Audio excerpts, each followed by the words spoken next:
देखिए, इस तथाकथित INDIA गठबंधन के सूत्रधार नीतीश कुमार जी ने, जो कि इस गठबंधन के बहुत वरिष्ठ नेता हैं, आज जो बयान दिया था कल, वो बहुत शर्मनाक है, भर्त्सना योग्य है, निंदनीय है और पीड़ादायक है।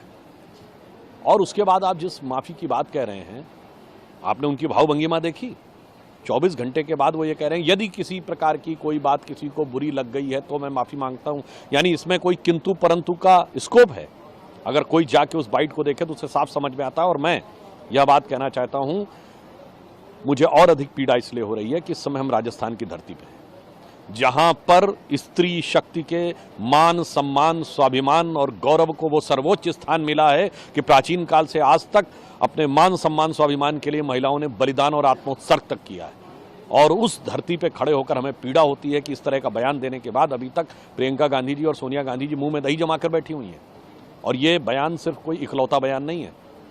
कांग्रेस पार्टी, इसी राजस्थान में उनके एक वरिष्ठ नेता ने, जब ये बात आई कि बलात्कार के मामलों में राजस्थान सबसे ऊपर स्थिति में पहुंच गया है, तो उन्होंने मजाक उड़ाते हुए कहा था ये मर्दों का प्रदेश है इसलिए बलात्कार होता है।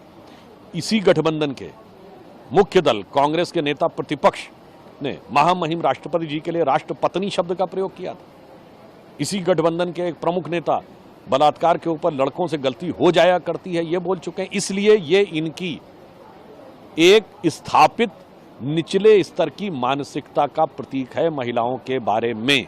और तेजस्वी यादव जी भी उसको डिफेंड कर रहे थे। अब मैं ये कहना चाहता हूं, एक तरफ हमारे प्रधानमंत्री श्री नरेंद्र मोदी जी ने, भारत जिसने चंद्रमा के उस अछूते दक्षिणी ध्रुव के कोने को छूने में सफलता हासिल की, उस पॉइंट का नाम पॉइंट शिव शक्ति रखा। भारत की संसद ने महिला आरक्षण विधेयक का नाम नारी शक्ति वंदन अधिनियम रखा। हम किस ऊंचे स्थान पर रखते हैं महिलाओं के सम्मान को और वो किस निचले पायदान पर रखते हैं, ये उनके वक्तव्य से साफ दिख गया। यह इंडी गठबंधन का अक्षम्य अपराध है।